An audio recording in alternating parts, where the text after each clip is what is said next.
تعادل كان للنادي.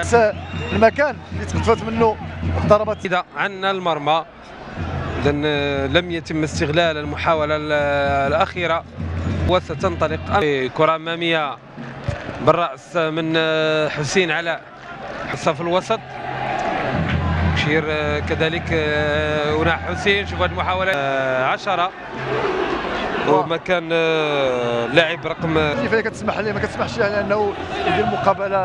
هناك لاعب فريق نادي القنيطرة الدور ديال هو اللي خصو يقوم. كتنفذ اضافه باخوش الهجوم. هناك طويزه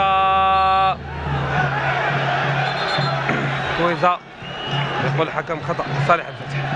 زياتي حسين علاء كيدخل علاء حسين يحافظ على الكره. طويزه بالاجل وتحقق نتائج ايجابيه كترجع للنادي القنيطرة الان اللي غادي يكون جا وباغي يلعب وباغي يبين هنا ان هذه الدقائق التي مرت لكل من التحق بنا لحد الساعه نتيجه لثلاثيه التعادل. هدف بناء هجومي لصالح الفتح.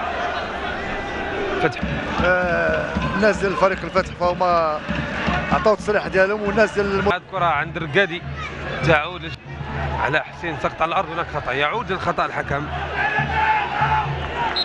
خطا اللي ارتكبه الرقادي. حتى توغل في المربع العمليات كيحاول يمر كتضيع هذه الكره الاول.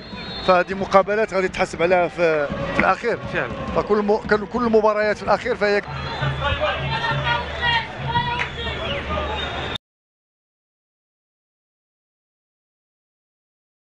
ياتي في التنفيذ كره عرضيه في الزاويه الثانيه.